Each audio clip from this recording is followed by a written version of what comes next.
Do you know the story of the first Soviets who entered Hitler's bunker? Was there German resistance inside Berlin? For in the afternoon on April 30, 1945, Hitler has just committed suicide in his bunker, located in the garden of the Reich Chancellery. This bunker had been Hitler's official residence, since in mid-February 1945 he had to abandon an apartment in the old Reich Chancellery and stay there permanently due to the intense bombings that the capital was suffering. As a curiosity, Luftwaffe ace Hans Rudel offered Hitler to go to Berlin for him on April 26, when the capital was already completely surrounded, and evacuate the German leader in his plane. This offer was rejected by Hitler. One day after Hitler's suicide, after definitively verifying that the Soviets were not going to accept anything other than an unconditional surrender, Goebbels also committed suicide outside this same bunker during the afternoon of May 1, when the Soviets they were just a few meters away. During that May Day night, most of the personnel still remaining in Hitler's bunker, including workers, assistants, and generals, ended up leaving to participate in a nighttime escape. In this way, during the early hours of May 2 there were only 2 men alive in the Führerbunker, along with the lifeless bodies of Goebbels' children, and that of some generals such as Bergdorf and Krebs, who had committed suicide in one of the bunker corridors. One of the men alive inside Hitler's bunker was the famous radio operator and former bodyguard of the German leader, Rochus Misch, and the other man was a 36-year-old engineer named Johannes Henschel, who had been left behind till the electric generator continued working. This generator was very important since an underground hospital, with thousands of wounded that was near Hitler's bunker depended on its energy. Because there was no one left from the German government inside the Führerbunker, Rochus Misch decided to leave it around 4 in the morning on May 2 to try to save himself, although he was finally captured by the Soviets and was imprisoned in Siberia until 1955. Thus, Henschel was the only man inside the bunker when daylight broke on May 2, and without knowing it, although it could be expected, he was going to be the first and only German that the Soviets would see when they finally entered in the Hitler's bunker. For their part, the Soviets planned to carry out an assault on the Reich Chancellery during that early morning of May 2, using troops from the 5th Rifle Corps of the 9th Shock Army. The assault was eventually carried out through Wilhelmplatz, and met with weak German resistance. Little by little, Red Army troops broke into the compound, and at this point, the Soviets only knew that Hitler had been reported dead in Berlin on April 30, according to the report that Goebbels had sent them the day before. A special unit led by NKVD Commander Anna Nikolina and 4 male soldiers from the 1050th Infantry Regiment played a leading role in this assault. Nikolina wore a red Soviet flag around her waist, and together with her escort, she made her way to the top floor of the building, placing the flag on the roof. At practically the same time, at 6 o'clock on the morning of May 2, General Helmut Weidling, who was in command of the final defense of Berlin, made the official announcement about the surrender of the capital's garrison. However, many of the defenders who were precisely in this government sector, belonging to Waffen-SS divisions composed of foreign soldiers such as the Nordland Division, continued fighting. Without a doubt, they were clear that in captivity death awaited them in the same way. According to the testimony of the last man left in Hitler's bunker, around 8 in the morning on May 2, Henschel began to hear female voices, which, due to the language, he knew were not German. Immediately afterwards, when the German engineer left the room with the electrical generators to see what was happening, he saw a group of Soviet female soldiers, belonging to a traffic management unit. The women pounced on him, demanding that he take them to Eva Braun's room to keep her clothes. In addition, they also kept many of Goebbels' wife's clothes and objects. Once Henschel took them to where they asked and stole the clothes of Hitler's recently deceased wife, the women also forced him to put on women's clothing to humiliate him. When this embarrassing scene ended, the next to enter were women again, this time being nurses, who were going in search of supplies for the wounded.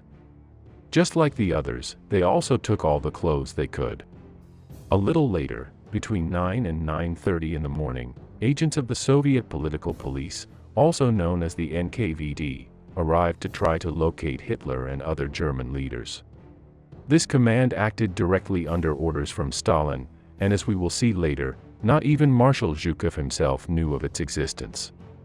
The detachment was led by Lieutenant Colonel Alexander Vadas, and the first thing they did was capture the German engineer to guide them inside the bunker.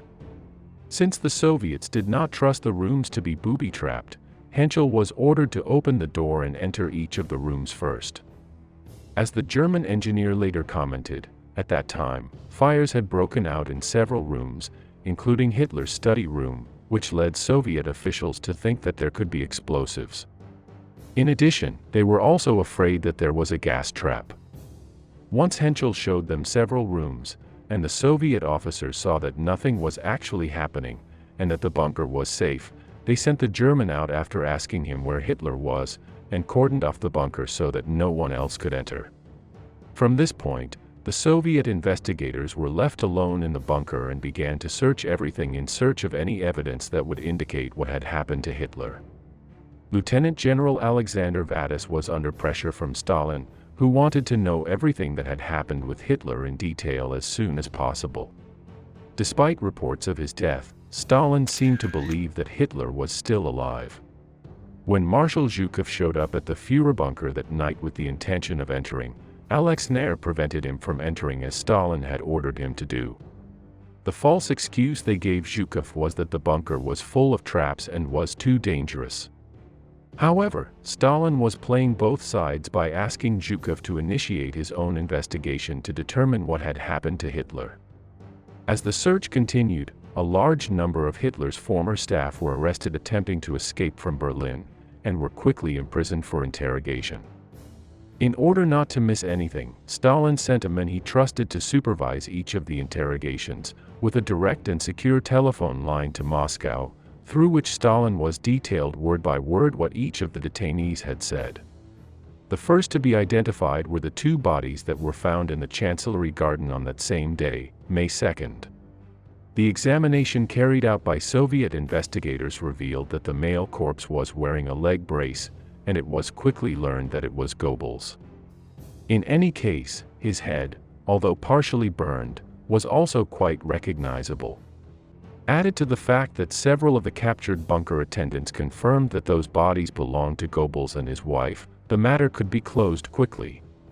Incredible as it may seem, Goebbels' children were not discovered until the next day. Once they were taken to a makeshift hospital, a Soviet medical team performed autopsies on them and determined that they had been poisoned. Although the Soviet investigations began to bear their first fruits, the most important thing was still missing. It remained to know what had happened to the Führer. All the interrogations that were made to the people who had been in Hitler's bunker responded that either they did not know anything, or that they had witnessed the suicide of Hitler and his wife. Even if the version given to him by most of these people is valid, Lieutenant General Alexander needed to find the body. He did not believe the version that the body could have completely disappeared in a bonfire in the courtyard of the Chancellery. During the afternoon of May 3rd, in a large water tank near Hitler's bunker, numerous corpses were found that seemed to be hidden inside it, which made Alexander think that Hitler's body would be hidden there. They quickly found the body of a middle-aged man wearing a dark suit, and sporting the same mustache and hairstyle as Hitler.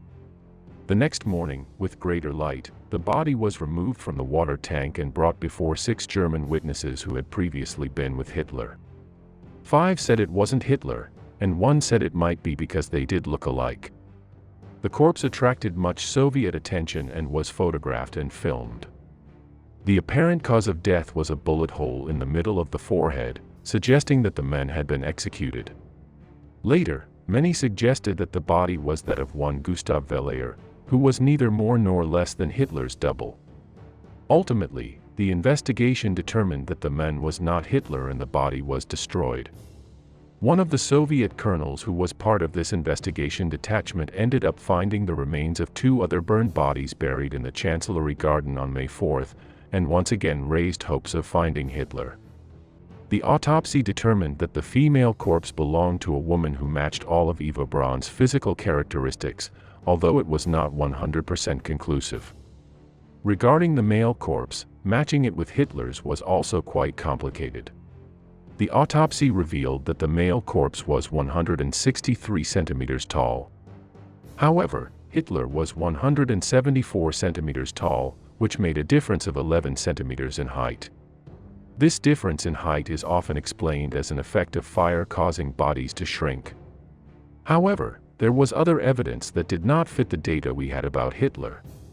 Due to pressure from Stalin, Soviet investigators tried to close the case as soon as possible and concluded that Hitler and his wife had died in Berlin on April 30th. However, the idea that Stalin conveyed to the rest of the world was that Hitler had escaped. This version of Hitler's escape became the official version in the Soviet Union until 1968, when the Soviets finally admitted that Hitler's remains were under their control. The reason why the other version was spread during the last 23 years was to reinforce his presence throughout the occupied territories, under the threat that Hitler would return under the umbrella of the Western powers.